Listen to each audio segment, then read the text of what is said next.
नमस्कार, बहुत बहुत स्वागत आपका। आप देख रहे हैं जेके 24/7 न्यूज। आपके साथ मैं कुणाल गोस्वामी। आज से संसद के शीतकालीन सत्र का आगाज हो रहा है। सत्र की शुरुआत हो चुकी है। तस्वीरें लोकसभा और राज्यसभा से एक एक करके सामने आ रही हैं। इससे पहले हमने पीएम नरेंद्र मोदी को सुना, जिन्होंने विपक्ष से विनम्र निवेदन किया कि सदन को, शीतकालीन सत्र को शीत बनाकर रखें। विपक्ष की इसमें अहम भूमिका है। तस्वीरें आइए देखते हैं लोकसभा और राज्यसभा की।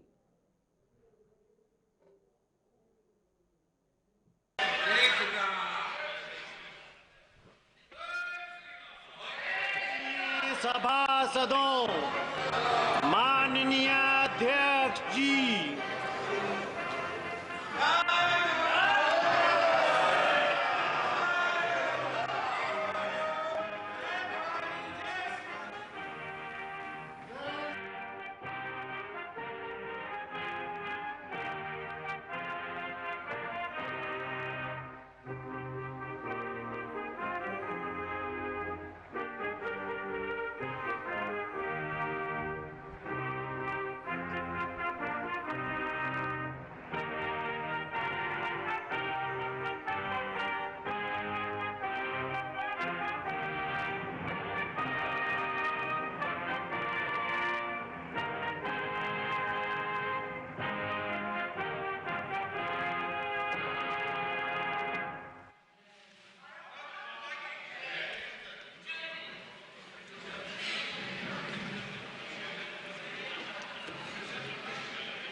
birthday greetings. Pleased to extend greetings to माननीय सदस्यगण, मैं अत्यंत दुख के साथ सभा को 18वीं लोकसभा के हमारे दो पूर्व साथियों के निधन के बारे में सूचित करना चाहता हूं। श्री बसंतराव बलवंतराव चौहान महाराष्ट्र के नांदेड़ संसदीय निर्वाचन क्षेत्र से इस लोकसभा के सदस्य थे। वे महाराष्ट्र विधानसभा और महाराष्ट्र विधान परिषद के सदस्य भी रहे। श्री चौहान एक शिक्षाविद थे, जिन्होंने नायगांव महाराष्ट्र में अनेक शैक्षणिक संस्थाएं स्थापित की। श्री बसंतराव बलवंतराव चौहान का निधन 70 वर्ष की आयु में 26 अगस्त 2024 को तेलंगाना के गाची बोबली में हुआ। श्री एसके नूरुल इस्लाम पश्चिम बंगाल के बसीरहाट संसदीय निर्वाचन क्षेत्र से 18वीं लोकसभा के सदस्य थे। वे 15वीं लोकसभा के सदस्य भी रहे। श्री नूरुल इस्लाम ने कृषि संबंधी समिति के सदस्य रूप में कार्य किया। इससे पूर्व पश्चिम बंगाल विधानसभा के सदस्य भी रहे। श्री एसके नूरुल इस्लाम का निधन 60 वर्ष की आयु में 25 सितंबर 2024 को पश्चिम बंगाल के उत्तर 24 परगना में हुआ। श्री एम लॉरेंस केरल के इडुक्की संसदीय निर्वाचन क्षेत्र से 7वीं लोकसभा के सदस्य थे। श्री लॉरेंस ने गैर सरकारी सदस्यों के विधेयकों तथा संकल्पों संबंधी समिति के सदस्य के रूप में कार्य किया। श्री एम लॉरेंस का निधन 95 वर्ष की आयु में 21 सितंबर 2024 को केरल के एरानकुलम में हुआ। श्रीमती एम पार्वती आंध्र प्रदेश के ओंगले संसदीय निर्वाचन क्षेत्र से 11वीं लोकसभा की सदस्य थी। वह आंध्र प्रदेश राज्य विधानसभा की सदस्य भी रही। श्रीमती एम पार्वती का निधन 77 वर्ष की आयु में 25 सितंबर 2024 को चेन्नई में हुआ। श्री हरिश्चंद्र देवराव चौहान महाराष्ट्र के डिंडोरी संसदीय निर्वाचन क्षेत्र 14वीं, 15वीं, 16वीं लोकसभा के सदस्य थे। श्री चौहान ने अनेक संसदीय समितियों में कार्य किया। इससे पूर्व चौहान महाराष्ट्र विधानसभा के सदस्य भी रहे। श्री हरिश्चंद्र देवराम चौहान का निधन 72 वर्ष की उम्र में 14 नवंबर 2024 को महाराष्ट्र के नासिक में हुआ। ये सभा अब दिवंगत आत्माओं के सम्मान में कुछ देर मौन रहेगी।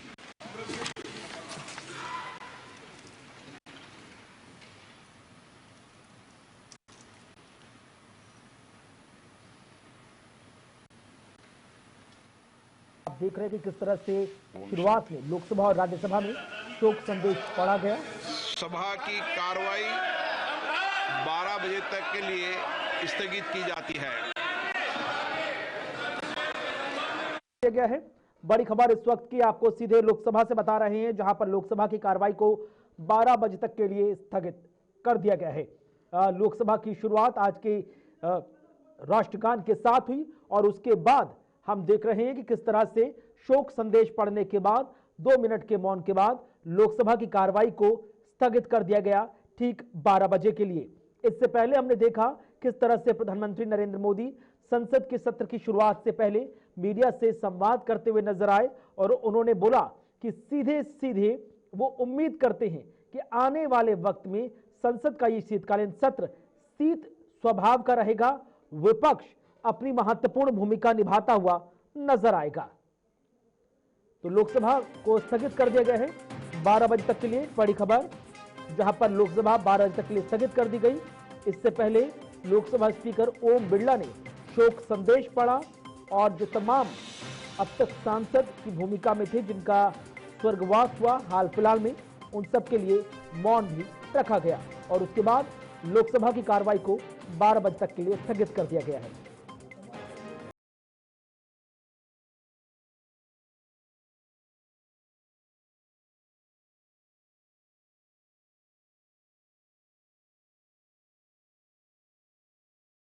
कैसा रहने वाला है, तो इस वक्त की बड़ी खबर, जहां पर संसद के शीतकालीन सत्र का आगाज हो चुका है।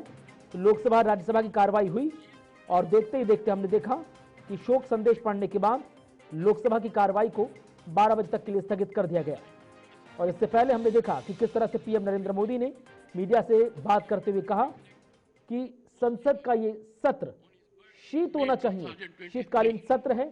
तो and having lunch with him at his residence on his birthday this year, the last one he had.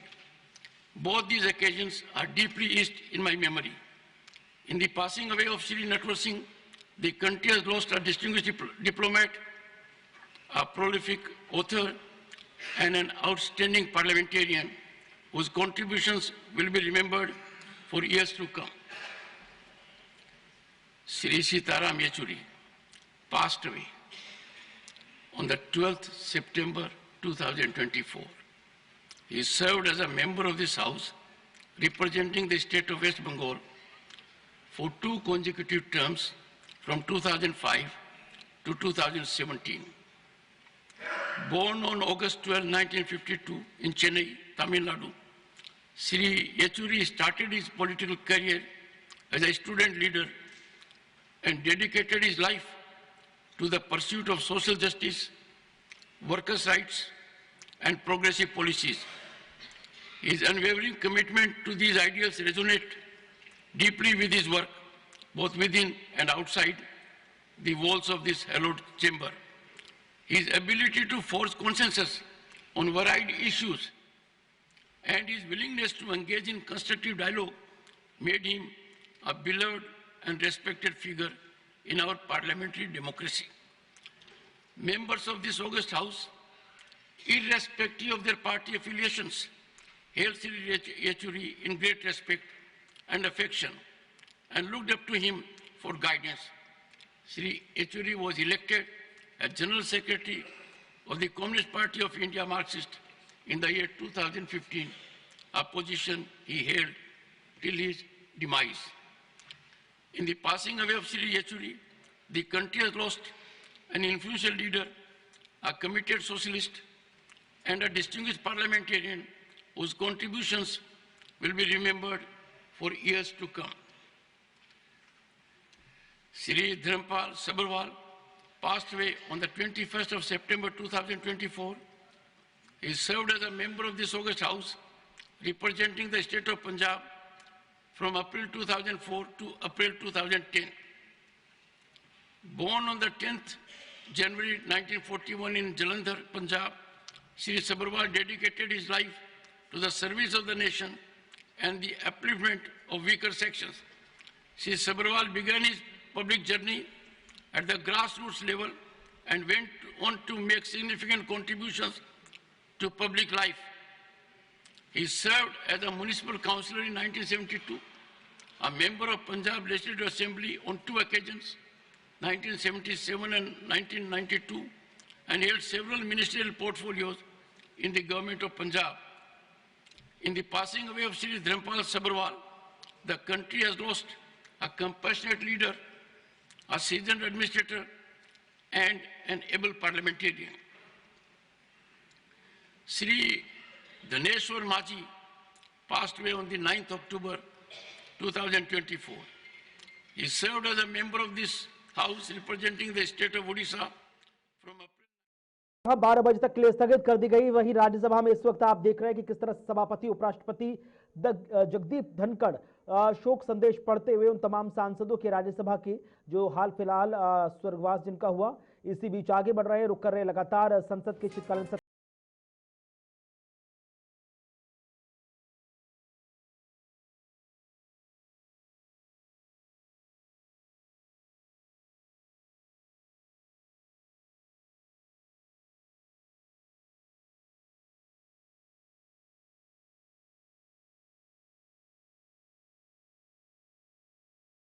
पक्ष के तेवर तल्ख नजर आ रहे हैं। जबकि पीएम नरेंद्र मोदी को भी हमने सुना, उन्होंने कहा कि संसद का इस शीतकालीन सत्र का स्वभाव शीत होना चाहिए।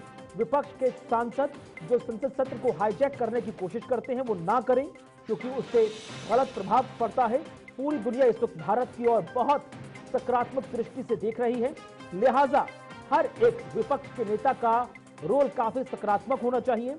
इस बार लोकसभा के चुनाव में कई नए चेहरे संसद पहुंचे हैं, उन्हें अपनी बात रखने का मौका मिले। नई जो सोच है, नए विचार है, जो नए आइडिया हैं, वो सदन के पटल पर रखे जाएं। उन्होंने कहा कि कुछ मुट्ठी भर लोग संसद के सत्र को हाईजैक करने का प्रयास करते हैं, स्थगित करने की कोशिश करते हैं, ऐसा माहौल बनाते हैं जिसकी वजह से संसद की कार्यवाही सुचारू नहीं हो पाती। लिहाजा संसद में आए नए सदस्य बेहतर चीजें सीखें तो ज्यादा ठीक होगा। तस्वीरें आपके सामने, जहां पर आप देखिए किस तरह से विपक्ष के नेता के तौर पर राज्यसभा सदस्य मल्लिकार्जुन खड़गे के नेतृत्व में कांग्रेस के जो सांसद हैं वो सब रणनीति बनाते नजर आए कि इनकी स्ट्रैटेजी क्या रहेगी।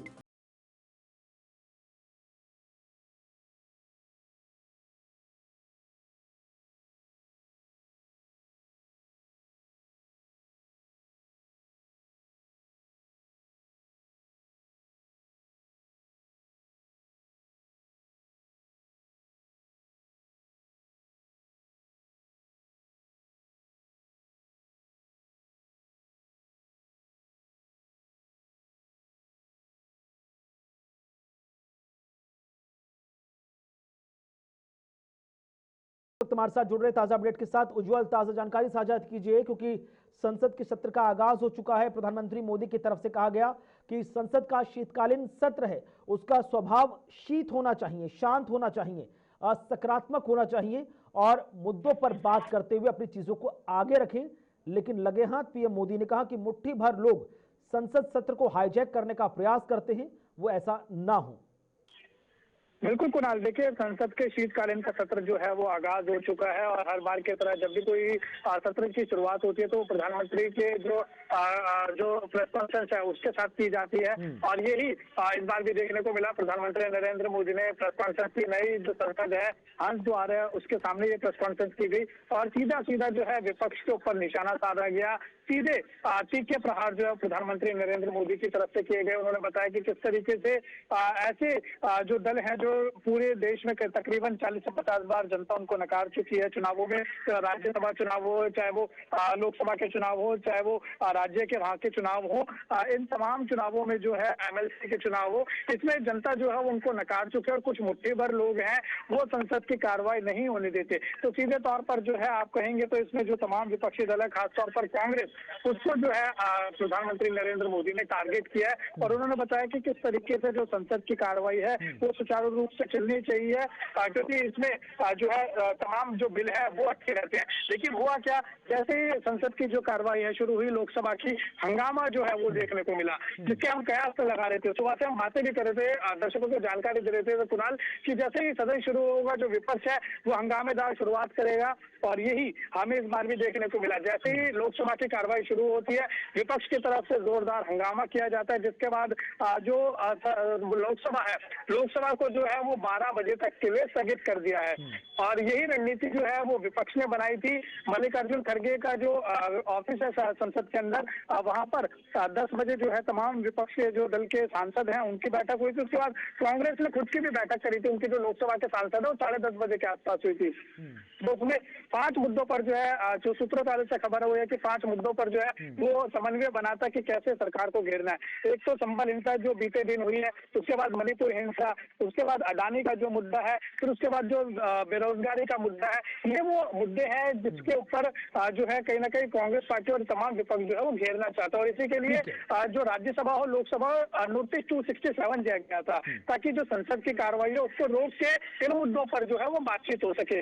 राज्यसभा में कांग्रेस की तरफ से दिया गया रंजीत रंजन की तरफ से, और लोकसभा की बात करेंगे कुणाल तो लोकसभा में दिया गया था मणिकम टैगोर की तरफ से। तो आपने देखा कि जैसे कि हम बात कर रहे थे, लगातार हम दर्शकों को जानकारी दे रहे थे कि विपक्ष ने अपनी तैयारी जो है वो पूरी कर ली है, सरकार को घेरा जाएगा, और वही देखने को मिला। जैसे ही लोकसभा की कार्रवाई शुरू हुई, उसको 12 बजे तक के लिए स्थगित कर दिया गया। शुक्रिया आपका उज्जवल, हमारे साथ जुड़ने के लिए, ताज़ा अपडेट साझा करने के लिए। तो संसद की सत्र का आगाज हो चुका है और उससे पहले पीएम नरेंद्र मोदी मीडिया से बात करते हुए नजर आए। उन्होंने कहा कि संसद का सत्र शीतकालीन है, शीत स्वभाव होना चाहिए, नए नेताओं को अपनी बात रखने का मौका मिले। कुछ मुट्ठी भर लोग संसद के माहौल को खराब करने का प्रयास करते हैं, लिहाजा ऐसे ना हो। सकारात्मक विषय के साथ संवेदनशील मुद्दे को संवेदनशीलता के साथ ही उठाया जाए। क्या कुछ कहा पीएम मोदी ने, आइए आपको सुनाते हैं।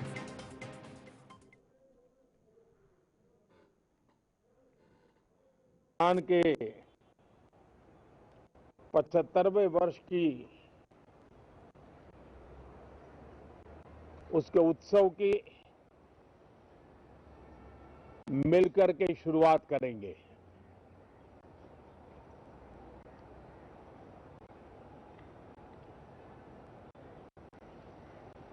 संविधान निर्माताओं ने संविधान निर्माण करते समय एक एक बिंदु पर बहुत विस्तार से बहस की है और तब जाकर के ऐसा उत्तम दस्तावेज हमें प्राप्त हुआ है। और उसकी एक महत्वपूर्ण इकाई है हमारी संसद। हमारे सांसद भी और हमारी संसद भी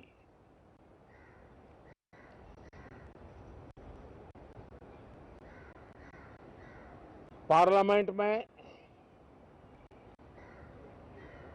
स्वस्थ चर्चा हो, ज्यादा से ज्यादा लोग चर्चा में अपना योगदान दें। दुर्भाग्य से कुछ लोगों ने अपने राजनीतिक स्वार्थ के लिए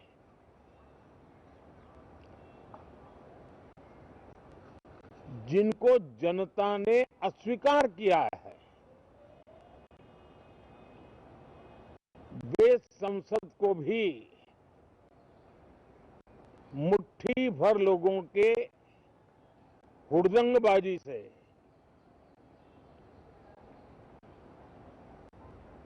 कंट्रोल करने का लगातार प्रयास कर रहे हैं। उनका अपना मकसद तो संसद की गतिविधि को रोकने से ज्यादा सफल नहीं होता है और देश की जनता उनके सारे व्यवहारों को काउंट करती है और जब समय आता है तो सजा भी देती है। लेकिन सबसे ज्यादा पीड़ा की बात यह है कि जो नए सांसद होते हैं, नए विचार, नई ऊर्जा लेकर के आते हैं, और ये किसी एक दल में नहीं, सभी दल में आते हैं, उनके अधिकारों को कुछ लोग दबोच देते हैं। सदन में बोलने का उनको अवसर तक नहीं मिलता है। लोकतांत्रिक परंपरा में हर पीढ़ी का काम है आने वाली पीढ़ियों को तैयार करे, लेकिन 80-80, 90-90 बार जनता ने जिनको लगातार नकार दिया है, वे न संसद में चर्चा होने देते हैं, न लोकतंत्र की भावना का सम्मान करते हैं, न ही वह लोगों की आकांक्षाओं का कोई महत्व समझते हैं, उनका उसके प्रति कोई दायित्व है वो कोई समझ पाते हैं। तो प्रधानमंत्री नरेंद्र मोदी को आपने सुना किस तरह से विपक्ष के नेताओं को वो नसीहत देते हुए नजर आए कि जो पिछला रवैया है उसको समाप्त करें और सकारात्मक स्थिरता की तरफ आगे बढ़ते हुए विपक्ष के एक अच्छे विपक्ष का रोल अदा करें। छोटा सा ब्रेक ले रहे, ब्रेक के बाद लौटेंगे तो बात करेंगे यूपी के संभल में जारी हिंसा की, जिसमें अब तक 5 लोगों की मौत हो चुकी है। स्वागत है आपका। ब्रेक के बाद सीधे रुक कर रहे की बड़ी खबर की तरफ, जहां पर यूपी के चंदौसी जिले के अंदर संभल हिंसा में लगातार एक के बाद एक धरपकड़ हो रही है। अब तक 4 से 5 लोगों की मौत की संख्या सामने आई है। पुलिस प्रशासन की तरफ से 4 लोगों की संख्या दी गई है, लेकिन स्थानीय लोग कह रहे हैं कुल 5 लोगों की जान चली गई। इधर संभल जिले के नखासा थाने में 400 आरोपी के खिलाफ केस दर्ज हुआ है। इंटरनेट सेवा बंद है, स्कूल बंद है, संदिग्ध लोगों से पूछताछ जारी है। डीआईजी एसपी पुलिस फोर्स के साथ लगातार फ्लैग मार्च कर रहे हैं। तो शाही मस्जिद के चारों तरफ के इलाके को पूरी तरह से सील कर दिया गया है। जिन घरों में हथियार होने का शक था वहां पर तलाशी ली गई। 20 पुलिसकर्मी इस दौरान घायल हुए हैं, अलग अलग अस्पतालों में इलाज चल रहा है। जबकि संभल में 12वीं तक के स्कूलों में छुट्टी घोषित कर दी गई है। इस वक्त की बड़ी महत्वपूर्ण खबर यह भी निकलकर सामने आ रही है कि कुल जितने लोगों के खिलाफ एफआईआर दर्ज हुई है उसमें समाजवादी पार्टी के संभल से सांसद जियाउर रहमान बर्क के खिलाफ भी एफआईआर दर्ज हो गई है। जियाउर रहमान बर्क के ऊपर आरोप लगा है, एफआईआर दर्ज हुई है। उनमें दंगा भड़काने साथ ही साथ भीड़ जुटाने का आरोप लगा। लिहाजा जहां एक तरफ जियाउर रहमान बर्क स्टेटमेंट देते नजर आए कि आजादी के बाद से ऐसी स्थिति कभी नहीं देखी गई, दंगा भड़काने और ऐसे हालात के लिए शासन प्रशासन जिम्मेदार हो, दोषी पुलिस वालों पर कार्रवाई हो और जानबूझकर ऐसी स्थिति पैदा की गई। तो जियाउर रहमान बर्क जहां एक तरफ राज्य सरकार पुलिस प्रशासन पर आरोप लगाते हुए नजर आए, वहीं दूसरी तरफ पुलिस ने ही समाजवादी पार्टी के संभल से सांसद जियाउर रहमान के खिलाफ ही एफआईआर रजिस्टर कर दी। उनके ऊपर आरोप लगा है दंगा भड़काने का, भीड़ जुटाने का और स्थिति को, लॉ ऑर्डर को चैलेंज करने के लिए लोगों को भ्रमित करने का। जियाउर रहमान के बेटे सुहेल का नाम भी यहां पर दर्ज हुआ है। संभल हिंसा पर समाजवादी पार्टी सांसद, जहां एक तरफ जियाउर रहमान ने कहा कि संभल में पुलिस प्रशासन की साजिश के तहत इस तरह के हालात खराब किए गए, पुलिस प्रशासन का हाथ है, संभल में साजिश के तहत इस तरह की हिंसा को अमल में लाया गया। बर्क ने स्टेटमेंट देते हुए कहा कि जानबूझकर ऐसी स्थिति उत्पन्न की गई जिसकी वजह से यहां पर ऐसी हिंसा पैदा हुई। अब दोषी पुलिस वालों पर कार्रवाई हो, उनके खिलाफ कठोर कार्रवाई की जाए। विजेंद्र हमारे साथ जुड़ रहे हैं। विजेंद्र, ताजा जानकारी साझा कीजिए। संभल हिंसा की गूंज दिल्ली तक नजर आ रही है और जानकारी मिल रही है कि भैया समाजवादी पार्टी के जो सांसद हैं संभल से जियाउर रहमान बर्क, उनके खिलाफ भी केस दर्ज कर लिया गया, एफआईआर रजिस्टर हुई है। जी बिल्कुल, मैं कुणाल आपको बता दूं, ये बिल्कुल सही है और जो यहाँ की जो सांसद हैं उनका नाम एफआईआर में शामिल किया गया है और जो विधायक हैं उनके बेटे का भी नाम शामिल किया है, सोहेल खान का। और अगर देखा जाए तो जो मामला है, जो बवाल को लेकर जो समाजवादी वहीं प्रशासन पर हमलावर है, वहीं प्रशासन पूरी तरह से जो समाजवादी के यहाँ जो दिग्गज नेता है उनको जिम्मेदार मान रहा है और उसी को देखते हुए यहाँ पर एफआईआर दर्ज हुई है। लेकिन मैं आपको बता दूं, मैं ग्राउंड जीरो पर खड़ा हूँ, जहाँ पर मस्जिद शाही मस्जिद का गेट है, मैं वहीं पर खड़ा हुआ। यहाँ पर अर्धसैनिक बल और कई सब इंस्पेक्टर और भारी पुलिस फोर्स शाही मस्जिद के गेट पर खड़ी की गई है। और जहाँ पर कल बवाल हुआ था, जहाँ पॉइंट था, जहाँ पर आगजनी हुई थी, वहां पर भी भारी फोर्स को लगाया गया है। लेकिन आप देखेंगे कि बाजार में पूरी तरह से सन्नाटा है, लेकिन जहां पुलिस सुरक्षा है या फिर हिंदू एरिया है, वहां पर कुछ दुकानें इक्का दुक्का जरूर खुली हैं, लेकिन जहां पर जो पॉइंट है इसके 100-200 मीटर तक आसपास पूरी तरह से सन्नाटा पसरा हुआ है। अगर बात करें इस बवाल को लेकर के, तो एक दूसरे पर समाजवादी प्रशासन को और प्रशासन पूरी तरह से जो नेता हैं यहाँ के उनको जिम्मेदार ठहरा रही है। जानकारी मिल रही है कि बरेली, मुरादाबाद, आंवला, चंदौसी आसपास के कई थानों की फोर्स को यहाँ पर डिप्लॉय कर दिया गया है। जी बिल्कुल, मैं आपको बता दूं, अमरोहा, रामपुर और बरेली क्षेत्र के कई थानों का फोर्स, अमरोहा का फोर्स, रामपुर का फोर्स यहाँ जनपद संभल में तैनात है। और पूरी तरह से संभल को, एक तरह से देखा जाए तो पूरी तरह से संभल को पुलिस के साये में कैद कर दिया है। बिल्कुल। और बड़ी बात है कि हम देख रहे हैं कि लगातार जिस तरह के आरोप निकलकर सामने आ रहे हैं, हमने धर्मेंद्र यादव जो लोकसभा सांसद है उनको भी सुना, अभी हमने जियाउर रहमान बर्क को भी सुना। सभी लोग पुलिस प्रशासन पर आरोप कह रहे हैं कि वे जानबूझ के इस तरह की हिंसा को भड़काया गया। जब हिंसा को पुलिस प्रशासन की तरफ से भड़काया गया तो वो भीड़ कौन सी थी जो संभल की थी ही नहीं, लेकिन इस हिंसा में जिनको पकड़ के अंदर किया गया और एक साथ इतनी भारी मात्रा में ये ईंट पत्थर अद्धे, जो यूपी की लोकल लैंग्वेज में शब्द यूज किया जाता है, टूटे पत्थरों को अद्धों का इस्तेमाल किया गया ताकि इस तरह की स्थिति उत्पन्न हो। खुद जो एसपी हैं, डीएम हैं, उनके पीआरओ तक चोटिल हो गए। कितने लोग तो अस्पताल में भर्ती हैं पुलिस फोर्स के। जी बिल्कुल, मैं आपको बता दूं, दर्जनों सब इंस्पेक्टर घायल हुए हैं, दर्जनों से ज्यादा पुलिसकर्मी घायल हैं, क्षेत्र अधिकारी घायल हैं, एसपी खुद घायल हुए, एसपी के पीआरओ घायल हुए हैं। और अगर भीड़ की बात करें तो जेके 24 के पास सारे विजुअल हैं, जिसमें देखा जा रहा है कि एसपी संभल कृष्ण कुमार बिश्नोई भीड़ को समझा रहे हैं कि अपना भविष्य खराब नेताओं के चक्कर में ना करें। लेकिन जो भीड़ है, जो बलवाई है, वो पूरी तरह से पत्थर लेकर के पुलिस पर हावी हो गए। और अंजाम ये हुआ कि उसी की ये स्थिति है कि संभल जो आज पूरे भारत में एक तरह से सुर्खी बना हुआ है, और जो शाही मस्जिद है वो पूरे भारत में एक सुर्खी बनकर आज रह गई है। जी जितेंद्र, क्योंकि यहां पर हम देख रहे हैं कि अभी एहतियाती तौर पर एक कदम और महत्वपूर्ण तौर से उठाया गया है कि आसपास के लोगों को फिलहाल आने से रोक दिया गया है।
इस पूरे मामले को जोर शोर से संसद में उठाने का प्लान बना रहे हैं।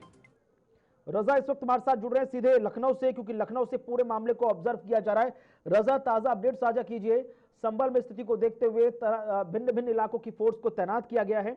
राहुल गांधी ट्वीट कर रहे हैं। कुछ देर पहले हमने जो संभल से समाजवादी पार्टी के सांसद जियाउर रहमान बर्क को सुना, तो उन्होंने कहा कि जानबूझकर ऐसी स्थिति उत्पन्न की गई, जानबूझकर हिंसा का माहौल बनाया गया और पुलिस प्रशासन इसके लिए पूरी तरह जिम्मेदार है।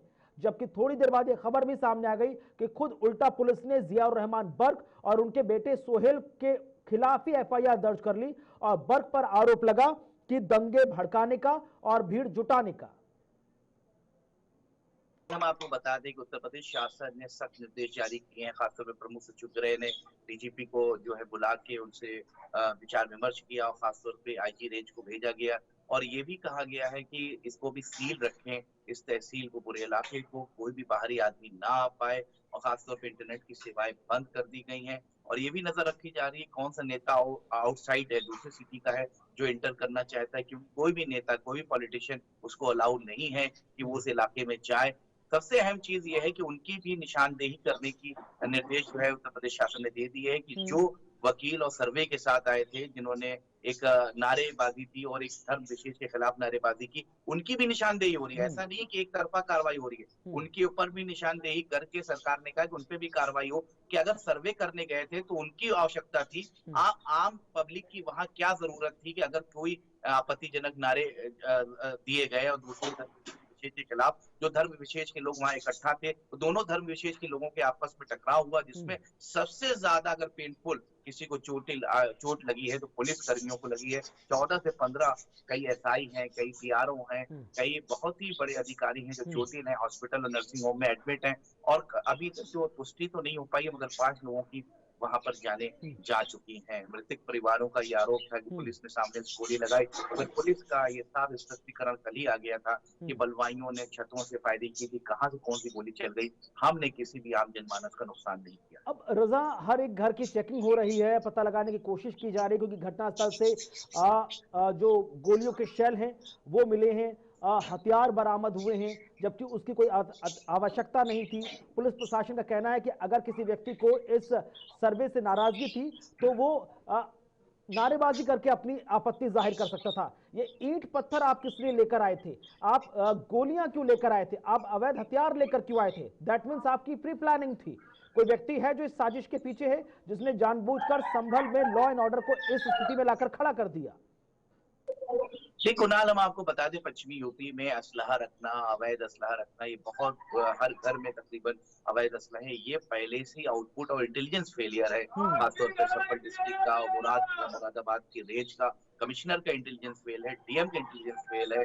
एलआईयू क्या कर रही थी, एलआईयू को समझना चाहिए था। खासतौर पर इस तरह की कार्रवाई पहले से होना चाहिए। अवैध हथियारों का जो सबसे ज्यादा संचालन पश्चिमी यूपी से होता है, पूर्वांचल तो सबसे ज्यादा बदनाम है, मगर पूर्वांचल में भी जो क्राइम एक्टिविटी होती है और शहर पश्चिमी ही आती है। ये इस तरह का फेलियर है। उन घरों को चिन्हित क्यों नहीं किया गया जहाँ पे अवैध असलहे बनते हैं, जिन्होंने रात ही रात जो है घरों में सप्लाई कर दी है, कहीं ना कहीं फेलियर। और मैं तो अपने चैनल के माध्यम से मैंने कई बार और जेके न्यूज के माध्यम से अधिकारियों से बात की कि ऐसी घटनाओं से पहले जो है इंटेलिजेंस फेलियर, उन पे क्या कार्रवाई होती है, एलआईयू पे क्या कार्रवाई होती है। सबसे बड़ी जांच एलआईयू भी करनी चाहिए कि वो अधिकारी क्या कर रहे थे जिला स्तर पे, वो किस तरह से आउटपुट ले रहे थे, किस तरह से इनपुट दे रहे थे। कुल मिलाकर शासन प्रशासन को झलक नहीं लगी कि इतनी बड़ी तादाद में लोग कैसे एकत्रित हो गए। बहरहाल बहुत बहुत शुक्रिया रजा, हमारे साथ लाइव जुड़ने के लिए और ताजा अपडेट साझा करने के लिए। आगे बढ़ेंगे, बात करेंगे महाराष्ट्र की, जहां पर लगातार सबकी निगाहें इस बात पर टिकी हैं कि महाराष्ट्र का अगला मुख्यमंत्री कौन होगा। आज नए सीएम का ऐलान किया जा सकता है। महायुति गठबंधन में एक सीएम और 2 सीएम का फॉर्मूला तय किया गया है। आज दिल्ली में बीजेपी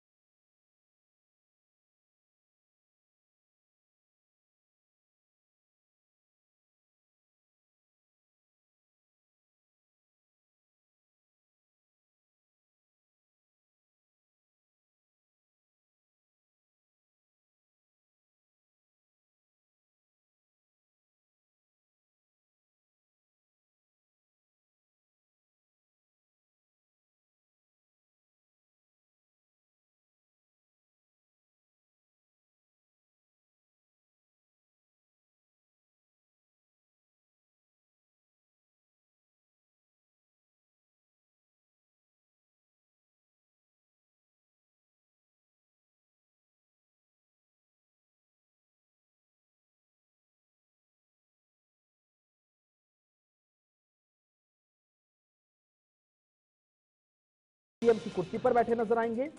तो मुख्यमंत्री की कुर्सी पर कौन होगा? एकनाथ शिंदे, देवेंद्र फडणवीस या कोई नया चेहरा? बीजेपी का स्ट्राइक रेट काफी बेहतर रहा, लिहाजा बीजेपी चाह रही है कि अपना मुख्यमंत्री हो, लेकिन दूसरी तरफ गठबंधन धर्म भी भारतीय जनता पार्टी निभा रही है।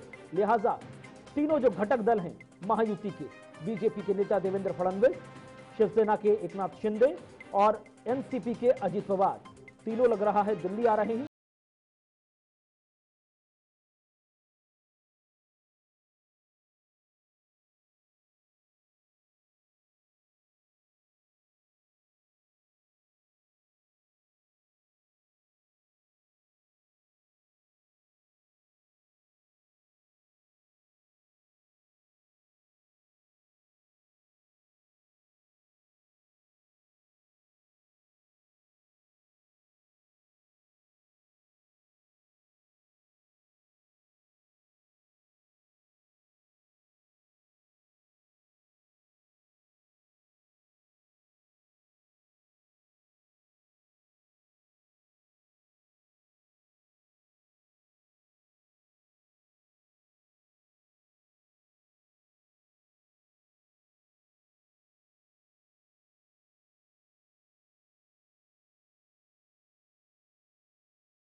मतदान हुआ, उसमें बरनाला, डेरा बाबा नानक और गिद्दड़बाहा थी, लेकिन 4 सीटों में से 3 सीटें जीतने में आम आदमी पार्टी कामयाब रही, जबकि बरनाला की 1 सीट कांग्रेस के नाम रही। खूब मेहनत करने के बावजूद भी चारों में से किसी भी सीट पर पंजाब में कमल नहीं खिल पाया, जिसको लेकर अब पंजाब बीजेपी के नेताओं में आरोप प्रत्यारोप शुरू हो गए हैं। एक छोटा सा ब्रेक ले रहे हैं, ब्रेक के बाद भी खबरों का सिलसिला आगे जारी रहेगा।